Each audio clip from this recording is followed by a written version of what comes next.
Okay, good morning, good evening, அஸ்ஸலாமு அலைக்கும். இப்படி நாங்கள் கிளாஸை ஸ்டார்ட் பண்ணுவோம்.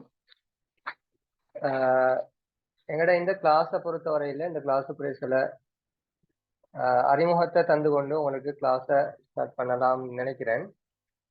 அதுக்கு முன்னால் பிள்ளைய நான் பேசுறது வாய்ஸ் ஓகேயான்னு கொஞ்சம் பார்த்து சொல்லுங்க. நான் பேசுறது விளங்குதா, ஒயிட் போர்ட் கிளியராங்கிறத பார்த்து சொல்லுங்க. மெசேஜ் ஒன்று தாங்க, எஸ் தான் நோவாண்டு. எஸ், ஓகே, சரி சரி பிள்ளை. இன்றைக்கு எங்களோட கிளாஸ் உங்களுக்கு தெரியும், இன்னும் உங்களோட எக்ஸாமுக்கு கிட்டத்தட்ட குறுகிய நாட்கள் தான் இது, அப்படித்தானே பிள்ளைகள்? யாராவது சொல்லுங்க, நம்ம எத்தனை நாளைக்கு உங்களோட எக்ஸாமுக்கு? ஆகஸ்ட் செப்டம்பர் 15ன்னு சொன்னா கிட்டத்தட்ட 1.5 மாதங்கள், அப்படித்தானே? ஒரு 45 நாள், 45 47 நாட்கள் தான் எங்களோட எக்ஸாமுக்கு வந்து முன்னால இருக்குது.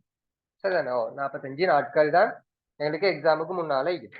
சரி, இந்த 45 நாட்களை வந்து பிள்ளைகள் நாங்க ஒரு திட்டமிடலோட நாங்க கழிச்சோம் என்றால், இந்த 45 நாட்களையும், நான் பேசுறது விளங்குது இல்லையா? சதீஷ் சொல்லிக்கிறான், நான் பேசுறது விளங்குது இல்லைன்னு. நான் பேசுறது விளங்குது இல்லையா?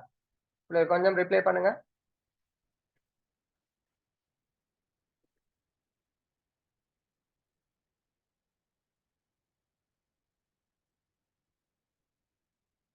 நான் கதைக்கிறது விளங்குது இல்லையா? ஒன்றும் விளங்குதா இல்லையான்னு சொல்லுங்களேன். விளங்குது, விளங்கவில்லை. எஸ் என்று சொல்றீங்க, நோன்னு சொல்லுங்க. விளங்குது, ஓகே, விளங்குது தானே? ஓகே, அடுத்தவங்க எல்லாரும் ரிப்ளை ஒன்று தாங்க.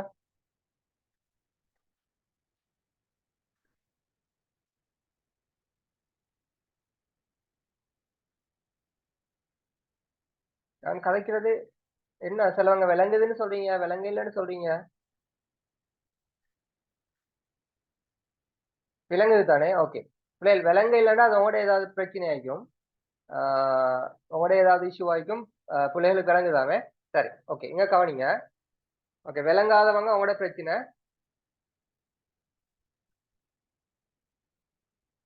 சரி, பிள்ளைகள் இங்க கவனிங்க. இப்ப எங்கட எக்ஸாமுக்கு அப்ப இன்னும் கிட்டத்தட்ட 45 நாட்கள் தான் எங்களுக்கு மீதமாக இருக்குது. அப்ப இந்த 45 நாட்களை வந்து நாங்க என்ன செய்யணும்? பிரயோசனமான முறையில கழிக்கணும். சரியா? இப்ப நீங்க இவ்வளவு காலத்தை, உங்களோட ஸ்காலர்ஷிப்புக்குரிய இவ்வளவு நாட்களை நீங்க எப்படி கடத்தினீங்களோ அதை விடுவோம். சரியா? ஆனால் இதுக்கு பின்னால உள்ள நாட்கள் வந்து உங்களோட ஸ்காலர்ஷிப் எக்ஸாமை பொறுத்த வரையில மிக முக்கியமான நாட்கள். சரியா? அப்ப இந்த 45 நாட்களையும் எந்த அளவுக்கு நீங்க திட்டம் போட்டு பிளான் பண்ணி இந்த நாட்களை வந்து நீங்க கடத்துறீங்களோ, பிரயோசனப்படுத்துறீங்களோ, அதுதான் உங்களோட வெற்றிக்கான ஒரு வழியாக இருக்கும். சரியா? அந்த அடிப்படையில பிள்ளைகள் நீங்க செய்ய வேண்டிய ஒரு மிக முக்கியமான ஒரு வேலை தான், உங்களோட கையில இந்த பாஸ் பேப்பர் உங்களோட கையில இருக்கணும். முதலாவது உங்களோட கையில இந்த பாஸ் பேப்பர் இருக்கணும். அதாவது கடந்த கால வினாத்தாள், கிட்டத்தட்ட ஆக குறைஞ்சது ஒரு 10 வருஷத்தினுடைய பாஸ் பேப்பர் வந்து உங்களோட கையில இருக்கணும். அப்ப இந்த 10 வருஷத்தினுடைய பாஸ் பேப்பரை நீங்க உங்களோட கையில புக்காக வச்சு கொண்டு இருக்கிறதுல மட்டும் அர்த்தம் இல்ல. இந்த 10 வருட பாஸ் பேப்பர்லையும் வந்து பிள்ளைகள் எப்படி கேள்வி வருது, முதலாவது கேள்வி எப்படி கேட்கிறாங்க, 2வது கேள்வி எப்படி கேட்கிறாங்க, 3வது கேள்வி எப்படி கேட்கிறாங்க, பார்ட் 1ல எத்தனை நுண்ணறிவு வினாக்கள் வருது, பார்ட் 2ல எத்தனை நுண்ணறிவு வினாக்கள் வருது, இது எல்லா ஐடியாக்களையும் நீங்க எடுக்கணும். 40வது கேள்வி என்ன கேட்கிறாங்க, 2023ஆம் ஆண்டுல கூடுதலாக எந்தெந்த இடத்துல இருந்து கேள்விகள் கேட்டுக்கொண்டு இருக்கிறாங்க, 2022ஆம் ஆண்டுக்கும் 2023ஆம் ஆண்டு பேப்பருக்கும் இடையில என்ன வித்தியாசம். இதையெல்லாம் வந்து பிள்ளைகள் நீங்க மிக தெளிவாக விளங்கி படிச்சு கொண்டு போனால்தான், இதையெல்லாம் நீங்க ஆராய்ந்து படிச்சு இந்த விஷயங்களை எல்லாம் நுணுக்கமாக நீங்க எடுத்துக்கொண்டு போனாதான் உங்களுக்கு இலகுவாக உங்களோட எக்ஸாம்ல நீங்க என்ன செய்யலாம், ஒரு 160+ மார்க்ஸை வந்து உங்களால எடுக்க முடியும். ஓகே, சரி. அப்ப அதுக்குரிய தயார்படுத்தலுக்கான வகுப்பாகத்தான் இந்த வகுப்பு. அதாவது உங்களோட கடந்த காலத்துல எப்படி கேள்விகள் வந்து கொண்டிருக்குது, அப்ப அந்த கேள்விகளை நாங்க எப்படி ஈஸியாக அணுகலாம், அடுத்த வருஷம் எப்படியான கேள்விகள் வரலாம், இந்த வருஷம் எப்படி கேள்வி வந்திக்குது, அப்ப அடுத்த வருஷம் எப்படியான கேள்விகள் வரலாம்ங்கிறத வந்து இந்த கிளாஸ்ல வந்து பிள்ளைகள் நாங்க என்ன செஞ்சு கொண்டு டிஸ்கஸ் பண்ணி கொண்டு போவோம். சரி, அந்த அடிப்படையில இன்னைக்கு நான் உங்களுக்கு லாஸ்டாக நடந்த 2023ஆம் ஆண்டு நடந்த பாஸ் பேப்பர் வந்து உங்களுக்கு போட்டிக்கிறேன். நான் பிடிஎஃப் ஆக போட்டிக்கிறேன். பெரும்பாலும் உங்களோட கையில எல்லாட்டையும் இந்த பாஸ் பேப்பர் புக்கோ அல்லது பேப்பரோ உங்களோட கையில இருக்கும், ஏற்கனவே செஞ்சிருப்பீங்க, படிச்சிருப்பீங்க. சரி, அப்ப இதை வந்து நாங்க என்ன செஞ்சு கொண்டு போறோம்னா இன்றைய கிளாஸ்ல வந்து நாங்க ஒவ்வொரு கேள்வியாக வந்து டீப்பா பார்த்து கொண்டு போறோம். அதுதான் எங்கட இந்த கிளாஸினுடைய பிரதானமான நோக்கம். அப்ப இந்த கிளாஸை வந்து நாங்க கிட்டத்தட்ட 45 நாட்கள் எங்களுக்கு எக்ஸாமுக்கு இருக்குது. கிட்டத்தட்ட நாங்க இந்த எக்ஸாமுக்குள்ளால 25 கிளாஸஸ் செய்வோம். 25 கிளாஸஸ் செய்வோம். இந்த 25 கிளாஸஸ் நோக்கம் வந்து 10 வருஷ பாஸ் பேப்பரை வந்து நாங்க ஃபுல்லா செஞ்சு முடிப்போம். இந்த 25 கிளாஸ்லயும் நாங்க ஒரு 10 வருஷத்தினுடைய பாஸ் பேப்பரை வந்து ஃபுல்லா செஞ்சு முடிப்போம். பிள்ளைகள் இந்த 2023ஆம் ஆண்டு பாஸ் பேப்பரை நாங்க செஞ்சு முடிக்கிறதுக்கு கொஞ்சம் நாள் எடுக்கும். ஏன்னா நாங்க ஒவ்வொரு செக்ஷனா செஞ்சு செஞ்சு செஞ்சு செஞ்சு போற நேரம், விளங்கப்படுத்தி அதுக்குரிய தியரிஸ் சொல்லி உங்களுக்கு விளங்கப்படுத்தி கொண்டு போற நேரம் 2023க்கு கொஞ்சம் கூடுதலான நாட்கள் எடுக்கும். நான் சொல்றேன், சம்டைம்ஸ் வந்து ஒரு 7 கிளாஸ் அல்லது 8 கிளாஸ் இதுக்கு எடுக்கலாம். அதே நேரம் 2022ஆம் ஆண்டு பேப்பரை செய்ய போற நேரம் வந்து இது அரை மடங்காக குறையும். ஏன்னா நிறைய விஷயங்கள் நான் உங்களுக்கு விளங்கப்படுத்தியிருப்பேன் இந்த 2023 பேப்பர் செய்யற நேரம். அப்ப அதோட சம்பந்தப்பட்ட தியரிஸ் தான் வந்து இந்த 2022 பேப்பர்லயும் வரப்போகுது. அப்ப இது ஒரு 4 நாள்ல முடிக்கலாம். அடுத்த 2021 வந்து ஒரு 3 நாள்ல முடிக்கலாம். அதுக்கு பின்னால வார பேப்பர்ஸ் எல்லாம் 3 நாள் அல்லது 2 நாள்ல வந்து எங்களுக்கு என்ன செஞ்சு கொண்டு போகலாம், முடிச்சு கொண்டு போகலாம். அப்ப இப்படி செஞ்சோம்னு சொன்னால் கிட்டத்தட்ட 25 நாட்கள்ல வந்து நாங்க என்ன செய்யலாம், இந்த பாஸ் பேப்பர் வந்து 10 வருஷத்தினுடைய பாஸ் பேப்பரை ஃபுல்லா ஆக குறைஞ்சது 10 வருஷத்தினுடைய பாஸ் பேப்பரை வந்து எங்களுக்கு ஃபுல்லா டிஸ்கஸ் பண்ணி முடிக்க இயலும். சரி, அந்த அடிப்படையில இன்னைக்கு நாங்க முதலாவது எங்களோட கேள்வியை வந்து ஆரம்பிப்போம். சரி, பிள்ளை நான் ஸ்கிரீன் ஷேர் பண்ணல, எல்லா கையிலையும் பாஸ் பேப்பர் இருக்கும். நீங்க பாஸ் பேப்பரை பார்த்து கொண்டு என்ன செய்யுங்க, ஆன்சர் சொல்லுங்க. இதுல முதலாவது 4 கேள்விகள் உங்களோட பாஸ் பேப்பர்ல வந்து இருக்கக்கூடிய முதலாவது 5 கேள்விகள், அதுல 4வது கேள்வி வந்து தமிழ் பாடத்தோடு சம்பந்தப்பட்டது. அப்ப நான் அதை டிஸ்கஸ் பண்ணல. முதலாவது கேள்வி பாருங்க, பின்வரும் உருவை அவதானிக்க அதனை பற்றிய சரியான கூற்றை தெரிவு செய்ய. இந்த முதலாவது 5 கேள்விக்கும் முதல்ல 1 2 3 4 இல்ல 5, இந்த 5 கேள்விகளுக்கு வந்து நான் பெரிய அளவு விளங்கப்படுத்தல. இது வந்து நீங்க உருவ பார்த்து கொண்டு நீங்க விடையளிக்க வேண்டிய ஒரு விஷயம். அதனால இதை நான் பெரிய அளவுக்கு டிஸ்கஸ் பண்ணி கொண்டிருக்க மாட்டேன். 6வது கேள்வியில இருந்து தான் நாங்க என்ன செய்வோம்னு சொன்னால் கூடுதலாக டிஸ்கஸ் பண்ணி கொண்டு போவோம். சரி, அப்ப முதலாவது கேள்வியில பாருங்க, பின்வரும் உருவை அவதானிக்க அதனை பற்றிய சரியான கூற்றை தெரிவு செய்க.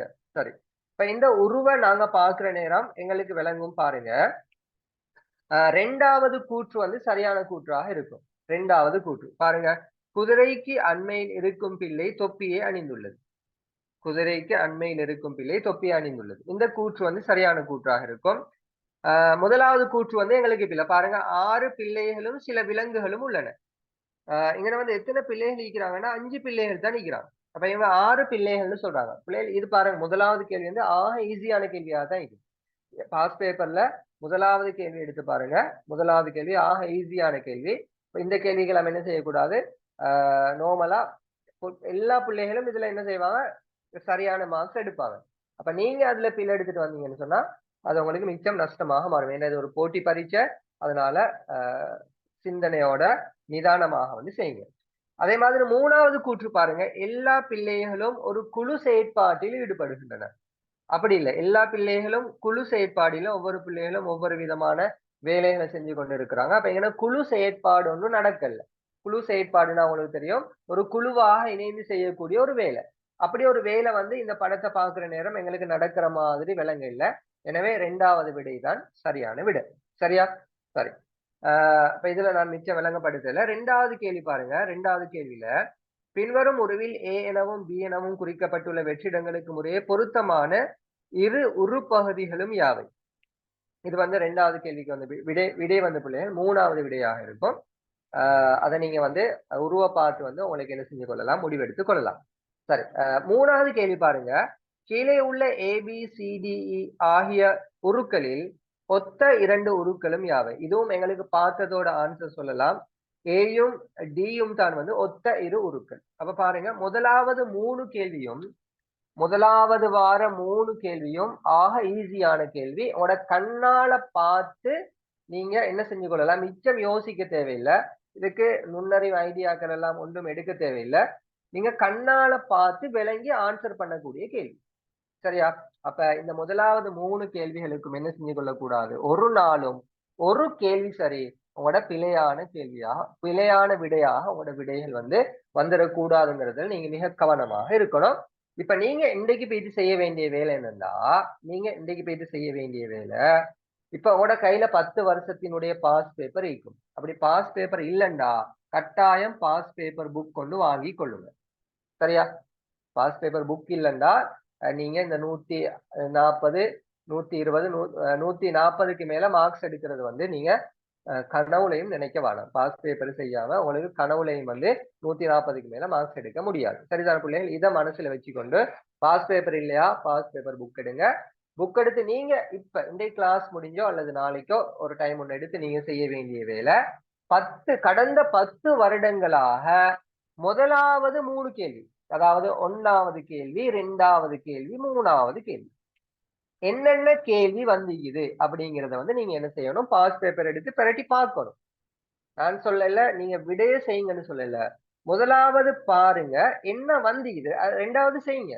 முதலாவது பாருங்க 10 வருஷத்திலேயே 3 கேள்வியும் எப்படி கேள்வி கேட்டிக்கிறாங்க அப்படிங்கச்சல உங்களுக்கு ஒரு ஐடியா ஒன்று வரும். பெஸ்ட் 3 கேள்வியும் எப்படித்தான் வருது. அப்ப நீங்க எக்ஸாமுக்கு போவச்சலையே நீங்க கற்பனை பண்ணி கொண்டு போவீங்க. எக்ஸாம் ஹோலுக்கு நீங்க போயிட்டு உட்கார்ந்ததோட உங்களுக்கு பேப்பர் தர முன்னுக்காலேயே உங்களுக்கு ஐடியா ஒண்ணு வந்துடும். பெஸ்ட் 3 கேள்வி இப்படிதான் கேள்வி வரப்போகுது. அப்ப இந்த கேள்விக்கு எனக்கு ஈஸியா ஆன்சர் பண்ணலாம் அப்படின்ற ஒரு திருப்தியான மனநிலையோட தான் நீங்க என்ன செய்ய போறீங்க, எக்ஸாம் ஹால்ல இருக்க போறீங்க. அப்ப அந்த 3 கேள்விகளை வந்து உங்களுக்கு ஈஸியா என்ன செஞ்சு கொள்ளலாம், சரி வாங்கிட்டு வரலாம். சரியான ஆன்சர் செய்யலாம். அப்ப நீங்க இன்னைக்கு இந்த 3 கேள்விகளையும் முதலாவது நீங்க செஞ்சு பார்க்க போறீங்க. சரி, இப்ப அதை 3ஐயும் முடிச்சுட்டு இப்ப 4வது கேள்வி நான் செய்யல, அது தமிழ் பாடம். நான் அதுக்கு டைம் எடுக்கல. இப்ப 5வது கேள்வி பாருங்க. 5வது கேள்வி வந்து பிள்ளைகள் படம் பார்த்து விடை சொல்லக்கூடிய ஒரு பகுதி தான். பாருங்க, பின்வரும் வரிப்படத்தில் உள்ள வெறும் அடைப்புக்கு பொருத்தமான உரு யாது? சரி, வெறும் அடைப்புக்கு பொருத்தமான உருவாக வந்து நாங்க முதலாவது உருவை தெரிவு செய்ய முடியாது. அதே மாதிரி 3வது உருவையும் எங்களால தெரிவு செய்ய முடியாது. எனவே பொருத்தமான உருவாக அந்த 4 ஓரங்களையும் பார்க்கிற நேரம் பொருத்தமான உருவாக வந்து 2வது உருதான் காணப்படும். அப்ப 2வது கேள்வி 5வதுக்கு வந்து 2வது விட. சரியா? சரி, அப்ப இந்த 4 கேள்விகளும் அப்ப அதாவது டெஸ்ட் பேஜ்ல வரக்கூடிய 5 கேள்விகளும் வந்து பெரும்பாலும் எங்களுக்கு என்ன செய்ய முடியுமான கேள்வியாக இருக்கும், எங்களுக்கு கண்ணால பார்த்து செய்ய முடியுமான கேள்விகளாக இருக்கும். சரியா? சரி, அப்ப இந்த ஐடியாவை எடுத்துக்கொண்டோ இப்ப நாங்க என்ன செய்ய போறோம்னால் 6வது கேள்விக்கு போக போறோம். இப்ப இந்த 6வது கேள்வியில இருந்து வந்து பிள்ளைகள் பெரும்பாலும் உங்களை யோசிக்க வைப்பாங்க. 5வது கேள்வி வரைக்கும் ஏன்னா நீங்க எக்ஸாம் பேப்பரை பார்த்ததோட உங்களுக்கு கஷ்டமான கேள்வி வந்து டெஸ்ட் கேள்வி வந்து கஷ்டமான கேள்வியாக இருக்காது. சரியா? டெஸ்ட் 5 கேள்வியும் வந்து உங்களுக்கு மிக இலகுவான வினாக்களாக இருக்கும். எனவே எக்ஸாம் டென்ஷன்ல பரீட்சை பயம் ஒண்டிக்கும், அந்த டென்ஷன்ல என்ன செஞ்சிடக்கூடாது, பிழையான விடைகளை செஞ்சுட்டு வரக்கூடாது. இப்ப 6வதுல இருந்து கொஞ்சம் கொஞ்சமாக உங்களுக்கு என்ன செய்வாங்கன்னு சொன்னால் சில ஐடியாஸோட வரக்கூடிய கேள்விகளை வந்து உங்களுக்கு போடுவாங்க. சரி, இப்ப 6வது கேள்வி பாருங்க. 6வது கேள்வி, கண்ணனின் தாயின் சகோதரனின் மகள் கீதா. இங்க பாருங்க, கண்ணன் ஒருத்தர் இருக்கிறார். இருக்கிறார். சரி, இந்த கண்ணன் தாய், கண்ணனுக்கு தாய் இருப்பா தானே? தாய் இருப்பா. இப்ப கண்ணன் தாயிட சகோதரன், இந்த தாய்க்கு ஒரு சகோதரன் ஒன்று இருக்கிறார். தாயிட சகோதரன். நான் எப்படி ஒயிட் போர்ட்ல எழுதுறேனோ இதே மாதிரி பிள்ளைகள் இந்த கேள்விகள் செய்யற நேரம் நான் இந்த எழுதுற மாதிரி நீங்களும் எழுதணும். எழுதாம கண்ணனின் தாயின் சகோதரன் மகள் கீதா என்று 10 தடவை இதை திருப்பி வாசிச்சு கொண்டிருந்தாலும் உங்களுக்கு ஐடியா வராது.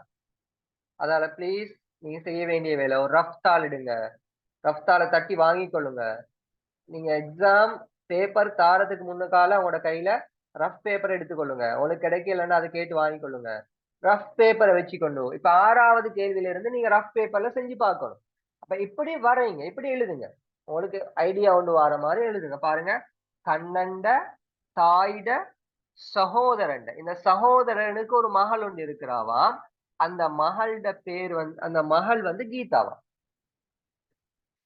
அந்த மகள் வந்து கீதா. சரியா? சரி. கண்ணன் கீதா இப்ப கேக்குறாங்க, இந்த கண்ணனுக்கும் கீதாவுக்கும் இடையிலான உறவு என்னன்னு தான் கேக்குறாங்க. கண்ணனுக்கும் கீதாவுக்கும் இடையிலான உறவு என்னன்னு தான் கேக்குறாங்க. சரி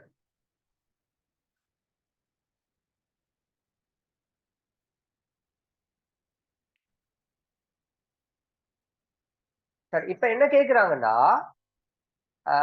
கண்ணனுக்கு கீதா யாருன்னு கேக்குறாங்களா அல்லது கீதாக்கு கண்ணன் யாருன்னு கேக்குறாங்களா அப்படிங்கறத நீங்க முதலாவது கேள்வியில இருந்து விளங்கிக்கொள்ளணும். என்ன கேக்குறாங்கன்னா, கண்ணன் கீதாவின், கண்ணன் வந்து கீதாக்கு யாருன்னு தான் கேக்குறாங்க. அப்ப கீதாக்கு கீதாக்கு கண்ணன் யாரு, இதுதான் கேள்வி. நல்லா கேள்வியை விளங்கிக்கொள்ளணும். கீதா வந்து கீதாக்கு வந்து கண்ணன் யாரு அப்படிங்கிறது தான் இந்த கேள்வி. அப்ப இந்த கேள்வியில இருந்து எங்களுக்கு, நாங்க இத வரைஞ்சத்தோட எங்களுக்கு ஒரு ஐடியா ஒண்ணு வரும். கண்ணண்ட தாய். இப்ப கண்ணண்ட தாயிட சகோதரன் வந்து கண்ணனுக்கு யாருங்கிறது உங்களுக்கு தெரியும். தாயிட சகோதரன் சொன்னால் அது ஒன்று மாமாவாக இருக்கும் அல்லது தாயிட சகோதரன் வந்து மாமா, சரிதான, மாமா உறவு முறையாக இருக்கும். சரி. அப்ப கீதாக்கு இவ யாரு, கண்ணண்ட தாய் கீதாக்கு யாரு பாருங்க. கீதாட இது அப்பா தானே, இவட மகத்தான் கீதா. அப்ப கீதாட அப்பாக்கு கண்ணண்ட தாய் வந்து யாரு, சகோதரி. இது விளங்கிச்சா உங்களுக்கு? பாருங்க, கீதாட அப்பா, இவர் வந்து கீதாட அப்பா தானே. ஏன்னா கீதாட இவருட மகள் தான் கீதா. அப்ப கீதாவுக்கு வந்து இவர் அப்பாவாக இருக்கிறதுனால இவ கண்ணண்ட தாய் வந்து கீதாட அப்பாவுக்கு சகோதரி. அப்ப கீதாட தந்தையிட சகோதரியிட மகன் தான் கண்ணன். கீதாட அப்பாட சகோதரியிட மகன் தான் கண்ணன். அவ பாருங்க, முதலாவது விடையே சரியான விடை. பாருங்க, தந்தையின் தந்தையின் சகோதரியின் மகன். தந்தையின் சகோதரியின் தந்தையிட சகோதரியின் மகன். எனவே முதலாவது கேள்வி, முதலாவது விடை வந்து சரியான விடையாக இருக்கும். இது எல்லாருக்கும் விளங்கிட்டா? விளங்குனா எஸ்ன்னு சொல்லுங்க, விளங்காட்டி நோன்னு சொல்லுங்க. விளங்குனா எஸ்ன்னு சொல்லுங்க, விளங்காட்டி நோன்னு சொல்லுங்க.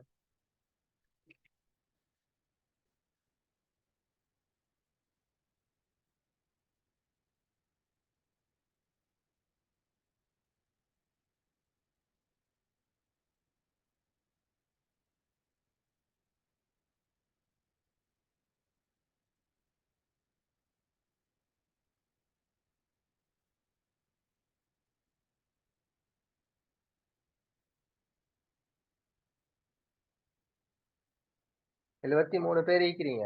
எல்லாரும் ரிப்ளை பண்ணினாதான் விளங்கிக்குதா இல்லையா, வேற ஏதாவது ஐடியால செய்யணுமாங்கிறத இன்னைக்கு விளங்கி கொள்ளலாம்.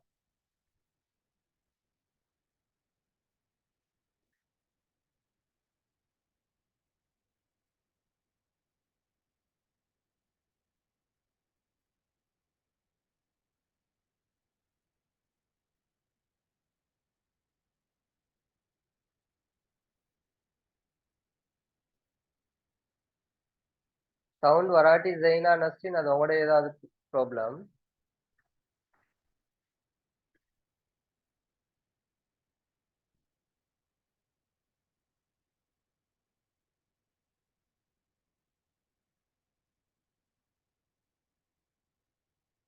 சரி. பிள்ளைகள் எல்லாரும் மாதிரி பெரும்பாலும் ரிப்ளை பண்ணி அதுல ஒருத்தர் தான் விலங்கல்னு சொல்லியிருந்தாங்க. அடுத்து எல்லாருமே விளங்கி இருக்குதுன்னு சொல்லியிருந்தீங்க. சரி. இப்ப நான் ஒரு கேள்வி கேட்கிறேன். சரியா? நான் ஒரு கேள்வி இங்க எழுத போறேன். இந்த கேள்விக்கு நீங்க எல்லாரும் ஆன்சர் சொல்ல போறீங்க. சரியா? ஏன்னா பாஸ் பேப்பர் கேள்வி வந்து நீங்க எல்லாரும் செஞ்சு பார்த்த கேள்வி, ஐடியா உள்ள கேள்வி, உங்களுக்கு விடை சொல்லலாம். இப்ப நான் வந்து ஒரு கேள்வி ஒன்று கேட்கிறேன். அந்த கேள்விக்கு வந்து நீங்க என்ன செய்யணும், கேள்வி ஒன்று எழுத போறேன். அந்த கேள்விக்கு நீங்க எல்லாரும் ஆன்சர் சொல்லணும். சரியா? கேள்வி எழுதி ஆன்சர் செய்யணுமே. கேள்வி எழுதணும். சரி, எழுதுங்க. முதலாவது கேள்வி. இன்னைக்கு நான் தார என்ன முதலாவது கேள்வி?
ஓகே, கேள்வி செய்யுங்க. நான் ஆன்சர் சொல்ற நேரம் ஆன்சர் சொல்லுங்க. எழுதி ஆன்சரை யோசிச்சு செஞ்சு பாருங்க.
ஓகே, ஆன்சர் சொல்லுங்க. ஆன்சர் சொல்லுங்க. என்ன உறவு முறை? சிஸ்டர். ஓகே. அஃப்ரா. ஓகே. எல்லாரும் ஆன்சர் சொல்லுங்க பாப்போம். இல்லையா?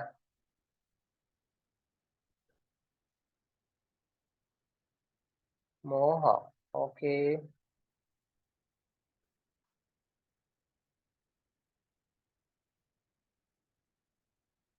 சரி, எல்லாரும் ஆன்சர் அனுப்புங்க. நான் பார்த்து கொண்டிருக்கிறேன். எல்லாருடையும் ஆன்சர் அனுப்புங்க. நான் பேர் வாசிக்கல. உங்களோட ஆன்சரை பார்த்து கொண்டிருக்கிறேன்.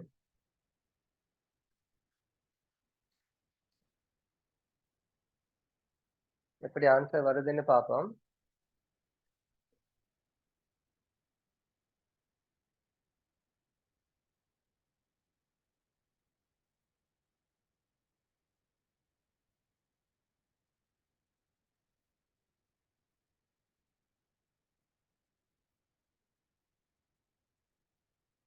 ஓகே.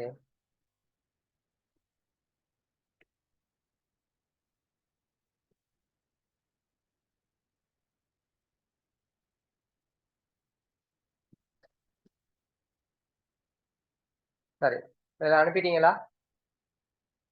சரி, இப்ப விளங்கப்படுத்துறேன்னு பாருங்க.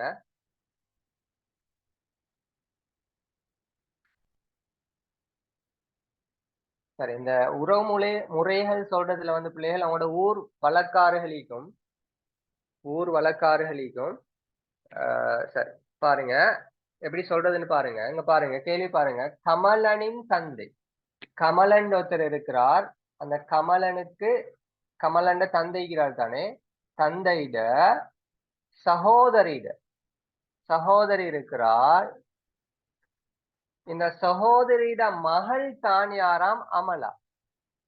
மகள் தான் வந்து அமலா. சரிதானே? சரி. அமலா அமலா கமலனுக்கு என்ன உறவு முறை? அப்படிதான் கேட்கிறான். இந்த கமலன் வந்து அமலாவை எப்படி கூப்பிடுவார்? அதான் கேள்வி. கமலன் வந்து அமலாவை எவ்வாறு அழைப்பார்? சரியா? ஓகே, இங்க பாருங்க. இப்ப கமலனுக்கு தந்தையிட சகோதரி யாரு? தந்தையிட சகோதரி வந்து மாமி. அப்படித்தானே? கமலனுக்கு வந்து தந்தையிட சகோதரி மாமி. அப்ப மாமியிட மகள் யாரு? மைத்துனி. மாமியிட மகள் யாரு? மைத்துனி. எனவே அமலா கமலனுக்கு என்ன உறவு முறைன்னு கேட்டால் மைத்துனி அப்படின்னு எழுதணும். உங்களோட பாசையில ஒவ்வொரு ஊர் வழக்காரர்களுக்கு வேணாம், மச்சி, இன்னும் நிறைய பேர் நிறைய சொல்லுவீங்க. ஆனா நீங்க தமிழ்ல எழுதணும் மைத்துனி. ஓகேயா? சரிதானே? சரி, இது எல்லாரும் விளைவிச்சா கிளியரா? எஸ், மைத்துனி. சத்தம் இல்லையா? என்ன எல்லாரும் சத்தம் இல்லைங்கிறீங்க? ஏன்னா சவுண்ட் கேக்குது இல்லையா பிள்ளைகள்? கேக்குது தானே? எஸ் தானே? கேட்டா எஸ்ன்னு சொல்லுங்க, கேட்காட்டி நோன்னு சொல்லுங்க. எஸ் கேக்குதே. ஓகே, சரி.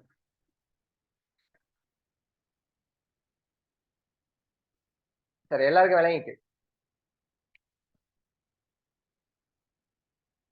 சரி, இப்ப பிள்ளைகள் நீங்க என்ன செய்யணும்டா, இப்ப நீங்க செய்ய வேண்டிய வேலை, உங்களோட பாஸ் பேப்பர்ல உங்களோட பாஸ் பேப்பர்ல இந்த சவுண்ட் இல்லைன்னு சொன்னவங்க உங்களுக்கு ஏதாவது பிரச்சனை, உங்களோட போனை பாருங்க, உங்களோட கவரேஜை பாருங்க. திரும்ப திரும்ப சவுண்ட் இல்லைன்னு மெசேஜ் போட வேணாம். அடுத்தவங்களுக்கு எல்லாம் விளங்குது.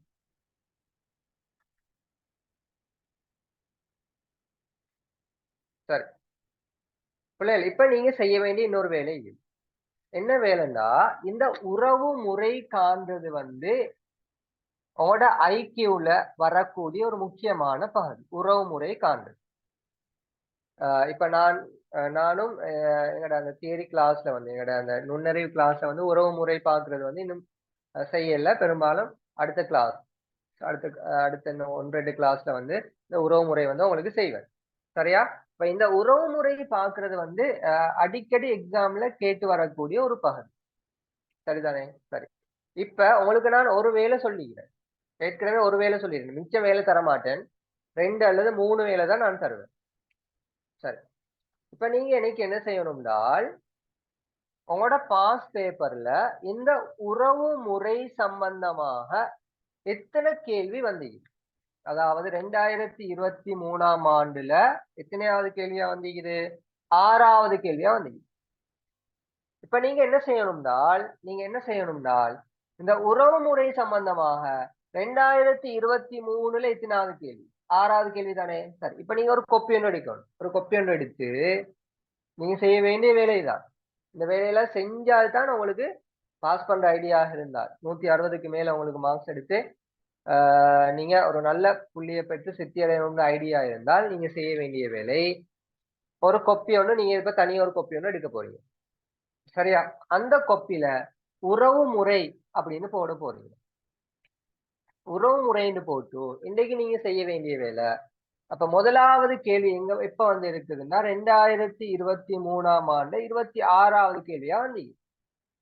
சரி, அடுத்து 2வது நீங்க எழுதணும். 2022ஆம் ஆண்டுல எத்தனையாவது கேள்வியா அந்த கேள்வி வந்தீங்க. உறவு முறையில எத்தனையாவது கேள்வி வந்தீங்க. 3வது நீங்க எழுதணும். 2021ஆம் ஆண்டுல எத்தனையாவது கேள்வியா வந்தீங்க. இப்படி ஆக குறைந்தது 10 வருஷத்துக்கு இந்த கேள்வி ஒவ்வொரு வருஷத்திலையும் எத்தனையாவது கேள்வி. 2023 6வது கேள்வி, சாரி, 6வது கேள்வி. அப்ப ஒவ்வொரு வருஷமும் எத்தனையாவது கேள்வியாக வந்திருக்குது. இந்த விஷயத்தை வந்து நீங்க என்ன செய்யணும்னு சொன்னால் இந்த கோப்பில நீங்க நோட் பண்ணணும். சரியா? நோட் பண்ணணும். நோட் பண்ணிட்டு இந்த கேள்விகளை எல்லாம் 2வது நீங்க செஞ்சு பார்க்கணும். 2வது என்ன செய்யணும்? செஞ்சு பார்க்கணும். சரி, சரிதானே? அடுத்து 12வது கேள்வி வந்து பாருங்க. 2023ல உறவு முறையில 12வது கேள்வி வந்தீங்க. 12வது கேள்வி எடுத்து பாருங்க. அப்படி ஒரு வருஷத்துல எத்தனை கேள்வி வருது? 2 வருதா, 3 வருதா, 1 வருதா அப்படிங்கிறத நீங்க ஃபுல்லா என்ன செய்ய போறீங்க? நோட் பண்ண போறீங்க. சரியா? நோட் பண்ணிட்டு என்ன செய்யணும்னா நீங்க எல்லோரும் என்ன வாட்ஸ்அப்க்கு நீங்க எழுதுனத அனுப்பி வைக்கணும். என்ன வாட்ஸ்அப் நம்பர் குரூப்ல இருக்குது. என்ன நம்பர் இந்த வாட்ஸ்அப் நம்பருக்கு நீங்க எல்லாரும் எழுதி நோட் 72 93 29 29 4 இது என் வாட்ஸ்அப் நம்பர். இந்த நம்பருக்கு நீங்க எல்லாரும் என்ன செய்யணும்னா உறவு முறை எத்தனை கேள்வி வந்தீங்க? நான் கூட வேலை தர மாட்டேன். இந்த வேலையை மட்டும் தான் தரப்போறேன். முதலாவது வேலை 5 கேள்விகள் என்ன வந்தீங்கன்னு பார்க்க சொன்னேன். 2வது வேலை இதை செய்யணும். சரியா? செஞ்சு எல்லாரும் அனுப்புவோம். ஓகே. அப்ப இது உங்களுக்கு நான் சந்திக்கிற வேலை. அதை மனசுல வச்சு கொள்ளுங்க. சரி, இப்ப நாங்க அடுத்த கேள்விக்கு போக போறோம். 7வது கேள்விக்கு போக போறோம். சரியா?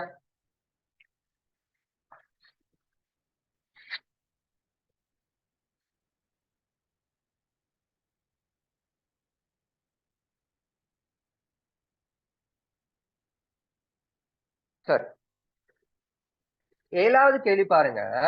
ஒரு பாத்திரம் ஒண்டிக்குதான். ஒரு பாத்திரம். சரி, இந்த பாத்திரத்துல 10 சிவப்பு பந்துகள் இருக்குதான். ஓகே, 10 சிவப்பு கலர் பந்து இருக்குதான். சிவப்பு 10 சிவப்பு பந்துகளும் 8 மஞ்சள் பந்துகளும். ஓகே, 8 மஞ்சள் நிறமான பந்து இருக்குதான். 8 மஞ்சள் நிறமான பந்து. 6 வெள்ளை பந்துகளும் உள்ளன. 6 வெள்ளை பந்துகளும் இருக்குதான். ஓகே, அப்ப எனக்கு சொல்லுங்க, இந்த பாத்திரத்துல மொத்தம் எத்தனை பந்து இது? 10 சிவப்பு, 8 மஞ்சள், 6 வெள்ளைண்டா எத்தனை பந்துகள் இது மொத்தம்? மொத்தம் எத்தனை பந்து இது? அதனால பார்த்ததோட சொல்லணும். Okay, very good. 24 பந்துகள் மொத்தமா இருக்கு. சரியா? சரி, இப்படி நீங்க எழுதணும்.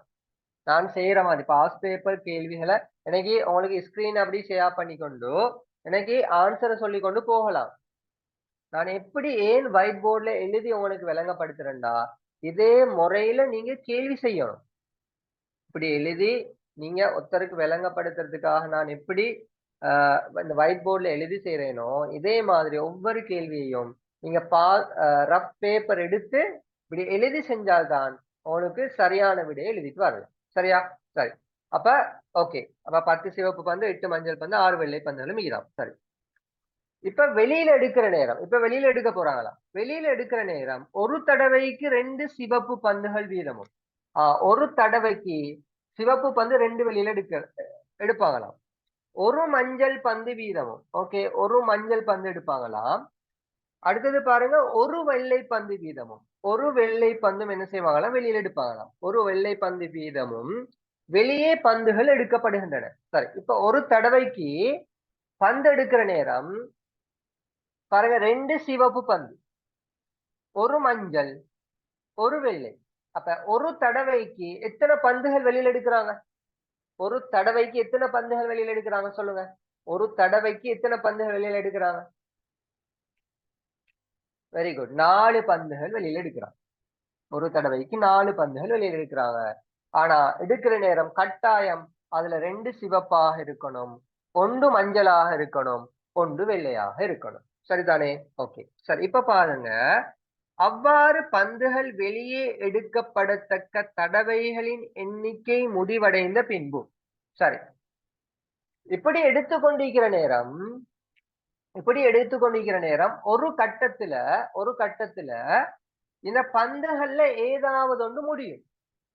அப்படித்தானே? ஏண்டா சிவப்பு 10 இருக்குது, மஞ்சள் 8 இருக்குது, வெள்ளை வந்து எத்தனை இருக்குது? 6 இருக்குது. சரி, எனக்கு சொல்லுங்க, இப்படி எடுத்துக்கொண்டு போற நேரம் முதலாவது தடவை எடுத்தாச்சு. சரியா? இப்ப முதலாவது தடவை எடுத்ததுக்கு பின்னால, முதலாவது தடவை வெளியில எடுத்ததுக்கு பின்னால நான் சொல்றேனே, முதலாவது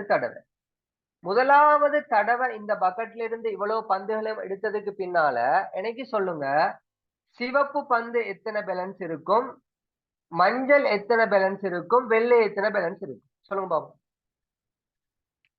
முதலாவது தடவை எடுத்ததுக்கு போறோம், எத்தனை சிவப்பு இருக்கும்? பேலன்ஸ் 8. ஏண்டா 10ல இருந்து 2 எடுத்தாச்சு. அப்ப 8 சிவப்பு இருக்கும்.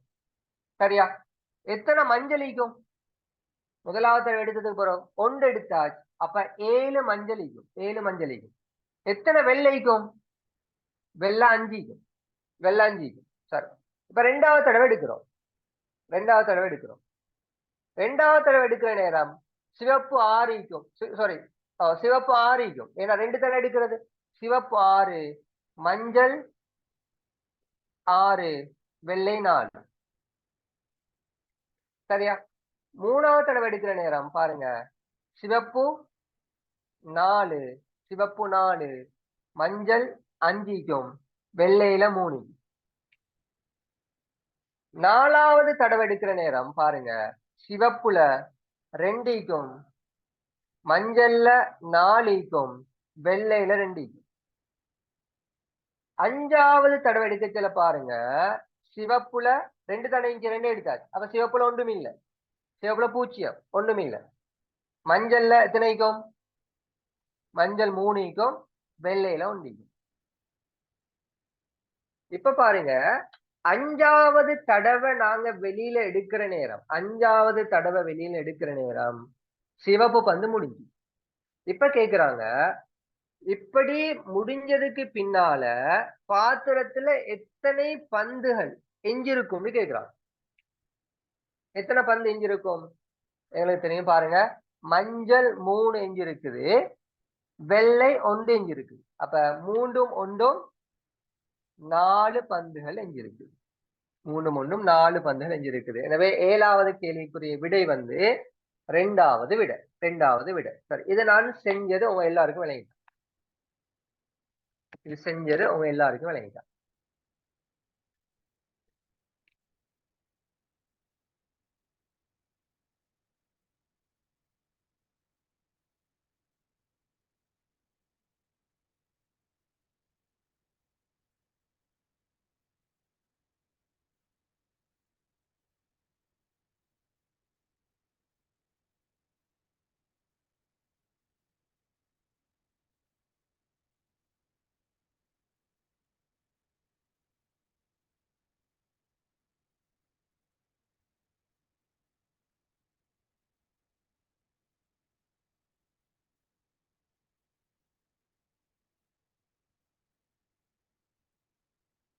சரி, ஓகே.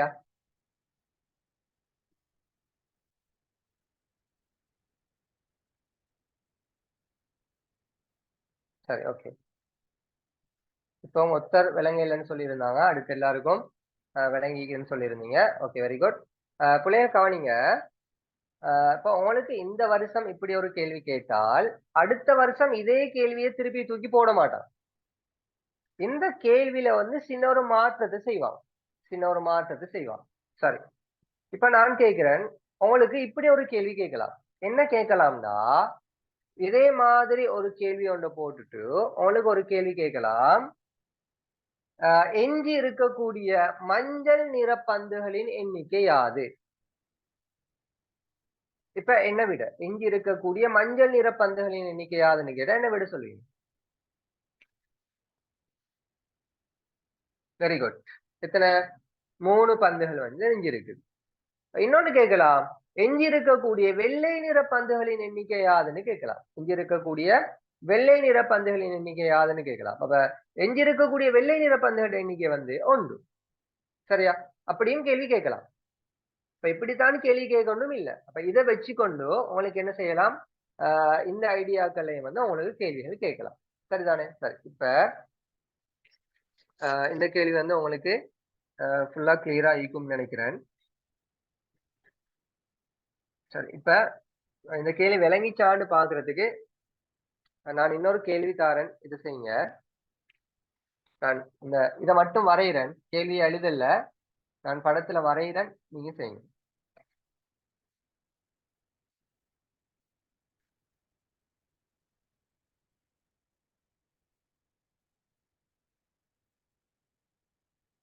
சரி, இங்க பாருங்க, ஒரு பாத்திரத்துல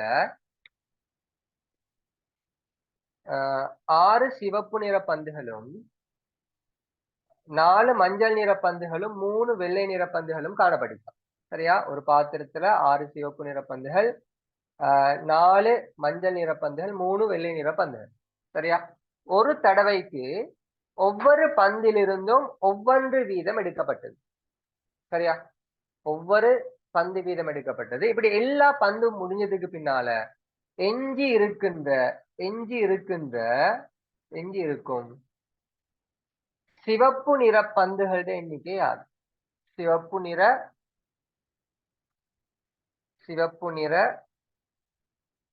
பந்துகளின் எண்ணிக்கை யாரு? கேள்வி எல்லாருக்கும் விளைஞ்சா? திரும்ப கேள்வி சொல்றேன்னு பாருங்க. ஒரு பாத்திரத்துல 6 சிவப்பு நிற பந்தும் 4 மஞ்சள் நிற பந்தும் 3 வெள்ளை நிற பந்தும் இருக்குது. ஒரு தடவைக்கு வந்து ஒரு ஒரு ஒரு பந்து தான் எடுக்கிறான். சரியா? இப்படி எல்லா எடுத்து ஒவ்வொரு தடவை எடுத்து முடிஞ்சதுக்கு பின்னால எஞ்சி இருக்கக்கூடிய சிவப்பு நிற பந்துகளுடைய எண்ணிக்கை யாது? ஓகே, ஆன்சர் சொல்லுங்க பாபு.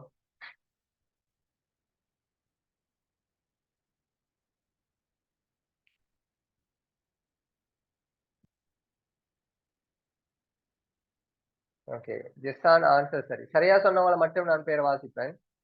உமையா ஆன்சர் சரி. சரியா ஆன்சர் அனுப்புனா உன பேர் வாசிக்கப்படும், இல்லாட்டி பேர் வாசிக்க மாட்டேன். உன்னோட ஆன்சர் அனுப்பி கொண்டு போங்க.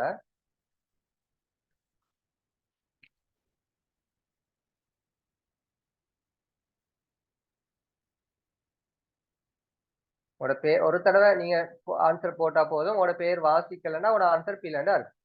லியாரா ஆன்சர் சரி.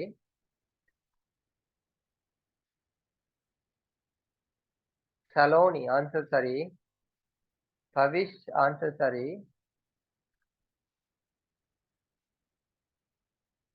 ஐஷத் அயாம் ஆன்சர் சரி.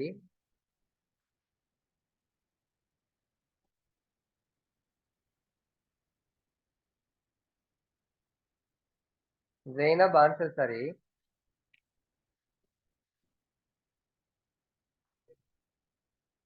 உங்களோட பேர்ல வாங்க, சிலவங்க ஏர்போர்ட்ஸ் எல்லாம் வாரீங்க. அப்ரா மரியம் ஆன்சர் சரி. ஹம்தா ஆன்சர் சரி. ஒரு தடவை ஆன்சர் அனுப்ப சொன்னேன். ஒரு தடவை ஆன்சர் அனுப்புங்க. உங்களோட பிழையா இருந்தா நான் பேர் வாசிக்க மாட்டேன். மதி ஆன்சர் சரி. ரிதா ஆன்சர் சரி. சிலவங்க திரும்ப திரும்ப முகமது திரும்ப திரும்ப ஒரே ஆன்சர் அனுப்பி கொண்டிருக்கிறீங்க.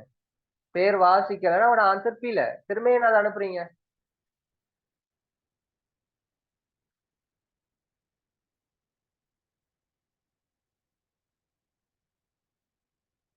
அயான் அவனோட ஆன்சர் பீல திரும்ப திரும்ப அனுப்ப வேணாம்.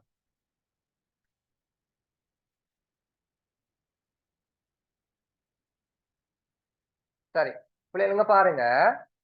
இங்க பாருங்க, எவ்வளவு ஈஸியான கேள்வி. இங்க பாருங்க. ஒரு 2 3 4 5 பேர் தான் சரியான விடை சொல்லியிருந்தீங்க. அடுத்தவோட ஆன்சர் எல்லாம் பீல. சரி, இங்க பாருங்க பிள்ளைகள். இப்ப இதுல இருந்து ஒரு தடவைக்கு என்ன செய்யணும்? 3 பந்து வெளியில எடுக்கணும்.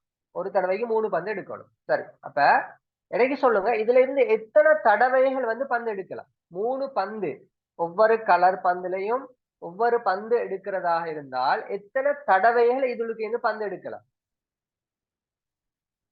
வெரி குட், 3 தடவை தான் எடுக்கலாம். ஏன்னா 3வது தடவையோட முதலாவது தடவை எடுத்ததோட எங்கன்னா வெள்ளை பந்து 2 ஆயிரும். 2வது தடவை எடுத்ததோட வெள்ளை பந்து 1 ஆயிரும். 3வது தடவை எடுத்ததோட வெள்ளை பந்து இங்க இருந்து இல்லாம போயிரும். அப்ப மொத்தமாக 3 தடவை தான் எங்களுக்கு 3 பந்து இதுல இருந்து வெளியில எடுக்கலாம். அப்ப 3வது தடவை வரும்போது வெள்ளை பந்து வந்து பூஜ்ஜியமாக மாறிடும். அப்ப 3வது தடவையில வெள்ளை பந்து பூஜ்ஜியமாக மாறினால் 3வது தடவையில மஞ்சள் நிற பந்து வந்து 1 இன்ச்சு இருக்கும். ஏன்னா 3 வெளியில போயிரும், 1 இன்ச்சு இருக்கும். அப்ப சிவப்பு நிற பந்து 3வது தடவையில 3 வெளியில போனால் 3 பந்து எஞ்சி இருக்கும். 3 பந்து எஞ்சி இருக்கும். அப்ப இவங்க கேட்டிக்கிறாங்க என்னண்டா, எஞ்சி இருக்கக்கூடிய சிவப்பு நிற பந்துகளுடைய எண்ணிக்கை. அப்ப சிவப்பு நிற பந்துகளுடைய எண்ணிக்கை யாது? 3. இது விளங்கிச்சா? இது விளங்கிச்சா? எஸ் ஓ நோ ரிப்ளை பண்ணுங்க. எஸ் ஓ நோ ரிப்ளை பண்ணுங்க. இப்படித்தான் கேள்விகள் வரப்போகுது.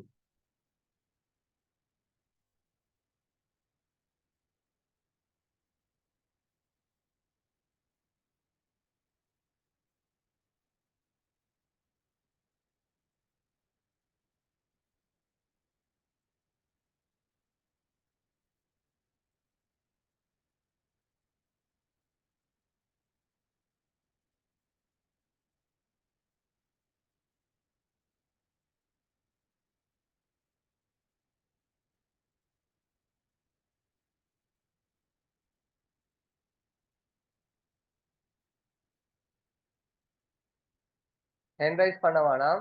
ஏதாவது என்ன மெசேஜ் சட்ல போடுங்க. ஷருனிதா ஏதாவது சொல்லணும்னால் சட்ல போடுங்க. ஹேண்ட் ரைஸ் பண்ண வேணாம். ஒரு தடவை நீ செட் பண்ணினா போதும். நான் எல்லாட்டி சட்டையும் பார்த்து கொண்டு தான் நினைக்கிறேன். ஒரு தடவை செட் பண்ணுங்க. சரி, இங்க பாருங்க. ஒரு 4-5 பேர் விலங்கல்னு சொல்லியிருந்தீங்க. பிள்ளைங்க பாருங்க, விலங்கல்னு சொன்னவங்க பாருங்க. இப்ப இதுல இருந்து நாங்க பந்து வெளியில எடுக்க போறோம். இப்ப எடுக்கிறதாக இருந்தால் ஒரு தடவைக்கு 3 பந்து எடுக்கணும். ஒரு தடவைக்கு 3 பந்து. எப்படி எடுக்கணும்? சிவப்பு ஒன்று எடுக்கணும், மஞ்சள் ஒன்று எடுக்கணும், வெள்ளை ஒன்று எடுக்கணும். அப்ப இந்த 3 பந்தையும் ஒரு பெக்காக சிவப்பு, மஞ்சள், வெள்ளை மூணுலையும் ஒவ்வொன்றாக 3 பந்து நாங்க வெளியில எடுக்கிறதாக இருந்தால் இதுள்ளுக்கு இருந்து எத்தனை தடவை மொத்தம் எடுக்கலும்னு கேட்டா 3 தடவை தான் எடுக்கலாம். ஏனால் ஏன்னா வெள்ளை பந்து 3 தானே இது. இப்ப வெள்ளை பந்துங்கிற 3 ஈக்கிறதுனால 3வது தடவை நாங்க எடுக்கச்சல வெள்ளை பந்து 0 மாறிடும். 4வது தடவை இங்கிருந்து எடுக்கலாம். எடுக்கிறதுக்கு சிவப்பு பந்து இருக்கும், மஞ்சள் பந்து இருக்கும், ஆனா வெள்ளை பந்து இருக்காது. இதை நான் சொன்னது விளைஞ்சா உங்களுக்கு? இந்த விலங்கல்னு சொன்ன 4 பேர் 5 பேர் சொல்லுங்க. இந்த விலங்கல்னு சொன்ன 4 பேர் 5 பேர் அவங்க சொல்லுங்க. இது விளங்கிச்சாண்டு 4வது தடவை எங்களுக்கு இங்க இருந்து எடுக்கிறதுக்கு சிவப்பு மஞ்சள் பந்துகள் இருந்தாலும் வெள்ளை பந்து இருக்காது. விலங்குனா எஸ், விலங்காடி நோ. குயிக்கா ரிப்ளை பண்ணுங்க. உங்களுக்காக தான் விளங்கப்படுத்தி கொண்டிருக்கிறேன் இந்த 4-5 பேருக்கா. சரி, ஓகே. இப்ப பாருங்க, இப்ப 3வது தடவையாக செல்ல இப்ப வெள்ளை பந்து ஒன்றும் இல்லை. வெள்ளை பந்து ஒன்றும் இல்லை. அப்ப 3வது தடவையாக செல்ல மஞ்சள் பந்து இங்க எத்தனைக்கும்? 3 பந்து வெளியில போயிட்டாச்சு. அப்ப ஒரு மஞ்சள் பந்து இஞ்சிக்கும் 3வது தடவைக்கு பின்னால. இப்ப 3வது தடவைக்கு பின்னால சிவப்பு பந்து இதுக்கு எத்தனைக்கும்? 6 பந்து மொத்தம் இருந்துச்சு. 3 பந்து வெளியில போயிட்டு, அப்ப 3 பந்து இங்க இருக்கும். சரியா? அப்ப இங்க கேட்டிக்கிறாங்க, இங்க இருக்கக்கூடிய சிவப்பு நிற பந்துகள் எண்ணிக்கை என்னன்னு கேட்டிக்கிறாங்க. எனவே சரியான விடை 3. சரியா? சரி, இதே மாதிரி இன்னொரு கேள்வி தாரணம் செய்யுங்க. என்ன பிள்ளைகள், நான் உங்களுக்கு பாஸ் பேப்பர்ங்கிறதுக்கு அந்த கேள்வியை மட்டும் விளங்கப்படுத்தி கொண்டு போக மாட்டேன். அதுல இருந்து இன்னும் உங்களுக்கு விளங்கிக்குதாங்கிறத நான் செக் பண்றதுக்கு வேற வித்தியாசமான ஐடியாஸ்ல வித்தியாசமான கேள்விகளை தந்து அதையும் செக் பண்ணி கொண்டு தான் இந்த கிளாஸை நான் செஞ்சு கொண்டு போவேன். கொஞ்சம் விளங்குனவங்களுக்கு சம்டைம் போர் அடிக்கலாம், செய்ய வழியில எல்லாரையும் கவர் பண்ணி கொண்டு செய்யணும் கிளாஸை. சரி, இப்ப ஒரு பாத்திரத்துல 7 சிவப்பு நிற பந்துகளும் 5 மஞ்சள் நிற பந்துகளும் 2 வெள்ளை நிற பந்துகளும் காணப்படுது. சரியா? 2 வெள்ளை நிற பந்துகளும் காணப்படுது. இப்ப இதுல இருந்து ஒரு தடவைக்கு 2 சிவப்பு நிற பந்தும் 1 மஞ்சள் நிற பந்தும் 1 வெள்ளை நிற பந்தும் வெளியில எடுக்கும். 2 சிவப்பு நிற பந்தும் 5 மஞ்சள் நிற பந்தும் 2 வெள்ளை நிற பந்தும் வெளியில எடுக்கும். இப்ப கேள்வி என்னன்னா, இப்படி எடுத்ததுக்கு பின்னால எஞ்சி இருக்கும் மஞ்சள் நிற பந்துகளின் எண்ணிக்கை யாது? மஞ்சள் நிற பந்துகளின் எண்ணிக்கை யாது?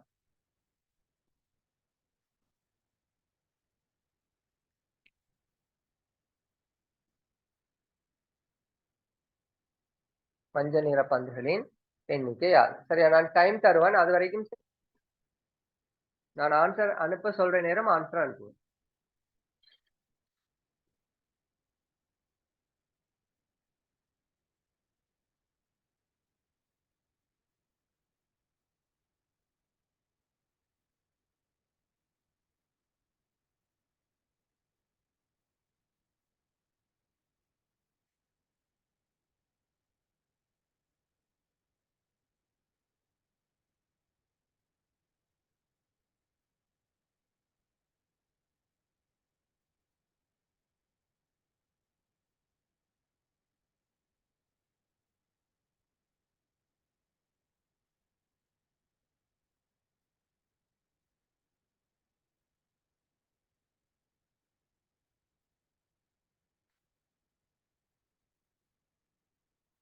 ஓகே, பிள்ளைகள் ஆன்சர் சொல்லுங்க. ஆன்சர் சொல்லுங்க. அஃப்ரா மரியம் சரி ஆன்சர். ஜெய்னப் ஆன்சர் சரி. ரியார் ஆன்சர் சரி. ஒப்போ 57 ஆன்சர் சரி. ஜிசான் ஆன்சர் சரி. உங்களோட பேர்ல வாங்க. அஹ்சன் ஆன்சர் சரி. அம்மார் ஆன்சர் இல்ல. அஹ்சன் சரி. ஆயிஷா சரி. ரஹலா பில. பேர் வாசிக்காதான் திரும்ப அனுப்புங்க. பேர் வாசிக்காட்டி திரும்ப அனுப்புங்க. ஹுமையா சரி. லதீஷா சரி. ஷலோனியா சரி. பவிஷ் பில. ஜுஹா மரியம் சரி. அமானி சப்ரின் பில. சங்கீர்த்தனா சரி. திரேஷா சரி. ஹம்தா சரி. அஃப்வான் பில. அயானா சரி. இதில் ஒரே சட் திரும்ப திரும்ப வந்தால் தொடர்ந்து வார நேரம் அந்த பேர் வாசிக்கலாம் போகும். உங்களோட பேர் வாசிக்கலைன்னா திரும்ப அனுப்புங்க. நீங்க ஆன்சர் அனுப்பி பேர் வாசிக்கலைன்னா. பவிஷன் பில. சாஹித் சரி. சவின்யா சரி.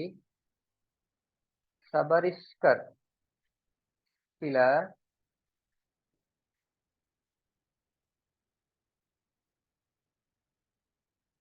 சரி.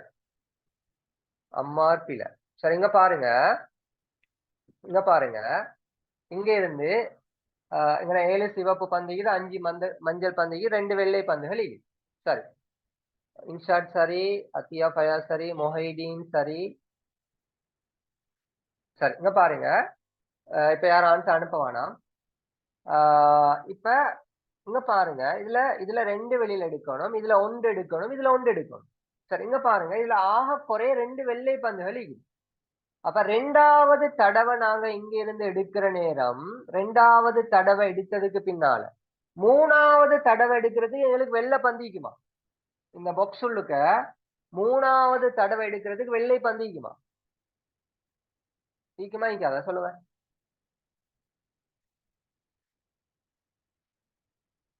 நோ, ஈக்காது. ஏன்னா 2வது தடவையோட 2 வெள்ளை பந்து முடிஞ்சு. அப்ப 3வது தடவை வந்து இங்க இருந்து எடுக்கிறதுக்கு எனக்கு பந்து ஈக்காது. அப்ப 2 தடவையோட நாங்க எடுத்து முடிஞ்சு 3வது தடவை வெள்ளை பந்து பூச்சியமாக மாறிடும். வெள்ளை பந்து ஒன்று மீக்காது. அப்ப 3வது தடவை ஆச்சல மஞ்சள் பந்து எத்தனைக்கும்டா? 2வது தடவையில 2 மஞ்சள் பந்து வெளியில பேசுறோம். எனவே 3 மஞ்சள் பந்துகள். சிவப்பையும் பார்த்துக் கொள்வோம். சிவப்பு ஒரு தடவைக்கு 2 போகும். அப்ப 2வது தடவைக்கு 4 போகும். அப்ப 4 போனால் 3 சிவப்பு நிற பந்துகள் எஞ்சி.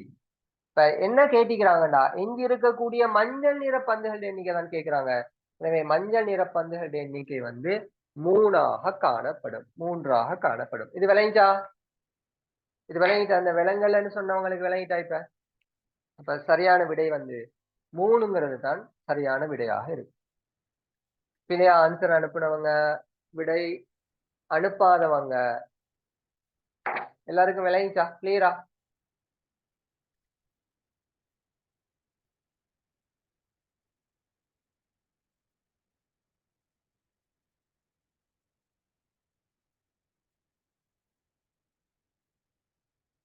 ஓகே.